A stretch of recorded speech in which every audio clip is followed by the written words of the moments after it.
North Korea is a bit of a black box, right? It's got this rogue nuclear program. It's under heavy international sanctions. There's gulags, there's famines. The people appear to worship this deified kid of a national leader. To understand why that is, you really have to go back to 1910, when Japan first colonized Korea. And Japan at the time was its own super crazy fascist imperial state, which Americans know all about because we fought a war with them.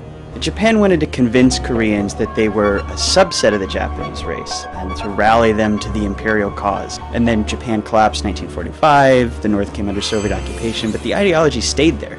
So we think of North Korea as like this last holdover of Soviet-style communism, but actually it's the last holdover of Japanese fascism. And you still see that today. North Koreans are told that they are the purest race on earth and that their superiority means that they need a strong leader to protect them from the outside world. And then they have this leader who's kind of deified because he's a holdover from the Japanese emperor who was actually, a quasi-religious figure. So then in 1991, the Soviet Union collapses. Stop giving North Korea all these subsidies, and the North Korean government needed to find a new way to keep its citizens' support because they were so poor that they could not feed their own people, and 1 in 10 North Koreans starved to death.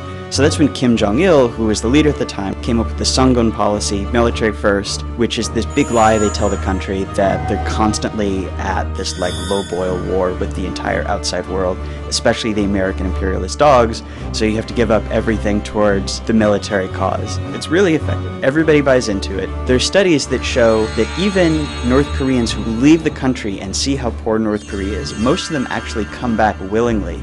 When Kim Jong-il died, there were millions of North Koreans crying in the street, and even defectors say that was more real than fake, which is kind of amazing given that the country is really poor and 1% of its population lives in prison camps.